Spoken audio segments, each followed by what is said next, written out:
Hello students, तो कैसे हैं आप लोग। मैं मुकेश जहांगीर, आपका केमिस्ट्री फैकल्टी। आज के लेक्चर में लेके आए एक छोटा सा टॉपिक जिसमें से कई बार एग्जाम से क्वेश्चन आ भी जाते हैं और उसको थोड़ा सा अच्छे तरीके से समझें ताकि उसको रटना नहीं पड़े, अच्छे से आप समझ सकें। ऑर्बिटल्स यूज्ड इन हाइब्रिडाइजेशन, कि हाइब्रिडाइजेशन में कौन से ऑर्बिटल्स यूज होते हैं। ऑर्बिटल्स मींस जैसे पी के px py pz में से कौन सा यूज होगा, जैसे sp3d में कौन सा d होगा, sp3d2 में कौन सा 2 d ऑर्बिटल होंगे और sp3d3 में कौन से 3 d ऑर्बिटल्स यूज होते हैं। तो ध्यान से समझिएगा, इसको देखें। सबसे पहले मैं बात करता हूं क्या, sp हाइब्रिडाइजेशन। सबसे पहले बेटा कौन सा है, s। इसमें यह बात तो बिल्कुल क्लियर कट है कि एक तो s ऑर्बिटल यूज होगा और साथ में कौन सा यूज होगा, px भी हो सकता है, py भी हो सकता है और pz भी हो सकता है। ये एक लीनियर ज्योमेट्री का फॉर्मेशन करते हैं जिसमें से कोई सा भी एक p ऑर्बिटल यहां पर आपके लिए हो सकता है। ठीक है, तो कोई दिक्कत नहीं। सेकंड में बात करता हूं sp2। sp2 में s तो पक्का यूज होगा, इसके साथ में क्या होता है, px और py भी यूज हो सकते हैं, py और pz भी यूज हो सकते हैं और pz और px भी यूज हो सकते हैं। ठीक है, कोई से भी तीन ऑर्बिटल, दो p के ऑर्बिटल यूज कर सकते हैं। और इसमें जो ज्योमेट्री बनती है आपको पता भी है क्या होती है, प्लेनर बनती है। उसका प्लेन कैसे डिसाइड करते हैं, प्लेन डिसाइड करते हैं दोनों p ऑर्बिटल से। x और y है तो प्लेन उसका xy होगा, y और z है तो उसका प्लेन yz होगा, z और x है तो उसका प्लेन क्या होता है, zx होगा। थर्ड बात करते हैं sp3 हाइब्रिडाइजेशन। इसमें भी सेम केस क्या होगा, s px py और pz। इसमें जो मिक्सिंग होती है वो किसकी होती है, तीनों p ऑर्बिटल्स की होती है, s plus px plus py plus pz। ठीक है, ये तीनों ही आ जाते हैं। अगर ये तीनों आए तो क्या हो जाएगा, वो ज्योमेट्री नॉन प्लेनर हो जाती है। क्यों, क्योंकि अगर तीन यूज हो गए यहां पर एक्सिस तो उस केस में ज्योमेट्री नॉन प्लेनर रहती है। इसमें क्या बोलते हैं इसको, लीनियर। और लीनियर क्या होती है, एक्सिस के अलोंग, एक्स है तो एक्स एक्सिस के अलोंग, वाई है तो वाई एक्सिस के अलोंग, जेड है तो जेड एक्सिस के। तो ये बात हुई अपने तीन सिंपल हाइब्रिडाइजेशन sp3।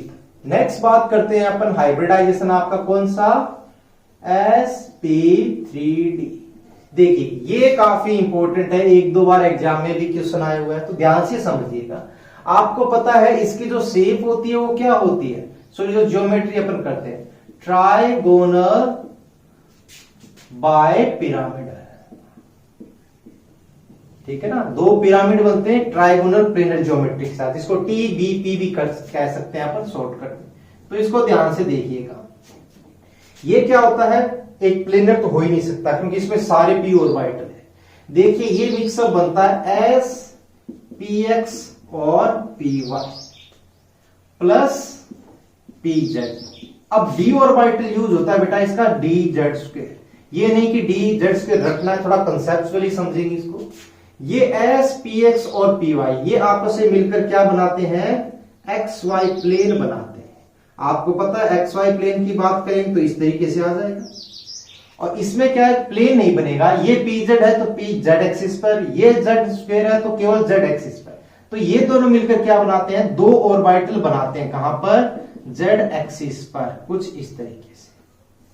और इन दोनों के मिक्सअप से जो ज्योमेट्री बनती है वो क्या होती है, आपको पता ही होगा, इस तरीके से ट्राइगोनल बाय पिरामिड। ठीक है, आई बात समझ में, तो आप याद रख सकते हो d ऑर्बिटल कौन सा, dz²। रीजन क्योंकि z एक्सिस बनाना। ठीक है, नेक्स्ट है 1 2 3 4 एंड आपका 5 sp3d2। sp3d2 की बात करते हैं। जैसे sp3d को समझा वैसे इसको समझना है। इसकी शेप क्या होती है आपको पता है, ओक्टाहेड्रल। आपको VS EPRT के अंदर बताया था, ओक्टाहेड्रल शेप में क्या होते हैं, चार एक प्लेन में होते हैं, एक ऊपर और एक नीचे। तो इसका मतलब एक तो आपको चार का प्लेन बनाना पड़ेगा और एक जेड एक्सिस बनाना पड़ेगा, आपका कम हो जाएगा।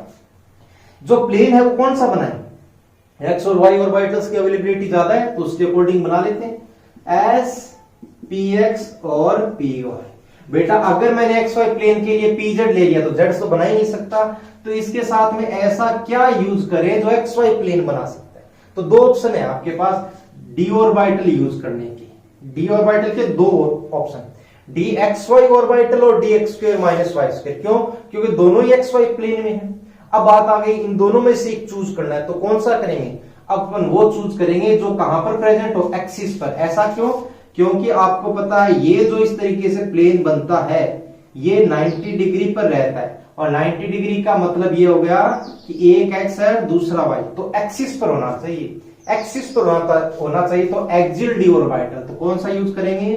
D X square minus Y square orbital. कौन सा यूज कर लिया? D X square minus Y square, ताकि थोड़ी इसमें हेल्प हो जाए। पीछे क्या बचा? एक तो पीजेड ऑर्बिटल और एक डीजेड स्क्वायर। तो ये तो क्या करेंगे यहां पर अगेन एक्स वाई प्लेन बना लेंगे, और यहां पर ये क्या बना लेगा आपका फिर से जेड एक्सिस। क्या होगा बेटा? Z axis. तो इससे ज्योमेट्री आपकी क्या हो जाएगी? ये चार ऑर्बिटल्स और ये जेड एक्सिस। तो इसको क्या बोलते हैं? ओक्टाहेड्रल, जिसमें एक जेड एक्सिस पर रहता है और चार ऑर्बिटल्स कहां रहते हैं? एक्स वाई प्लेन में और एक्सियल पोजीशन में। ये भी ध्यान में रखना है। नंबर 6 आ जाएगा आपका sp3d। वैसे ये क्या होता है, कम ही पूछा जाता है, ठीक है। इसकी ज्योमेट्री क्या होती है? याद कीजिए, पेंटागोनल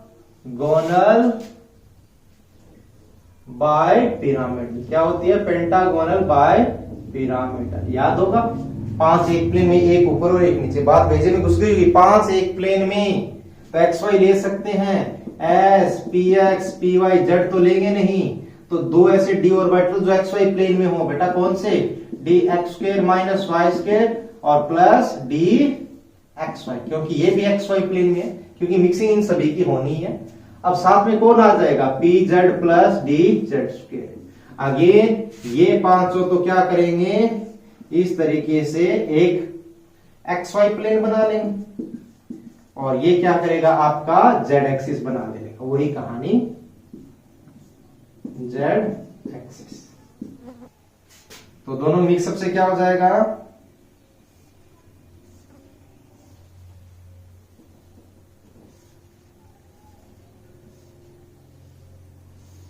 ये एक्स, और इस तरीके से ज्योमेट्री अपन बना देते हैं, पेंटागोनल बाय पिरामिड। ठीक है, तो ये हुई आज के लेक्चर की बात। Thank you.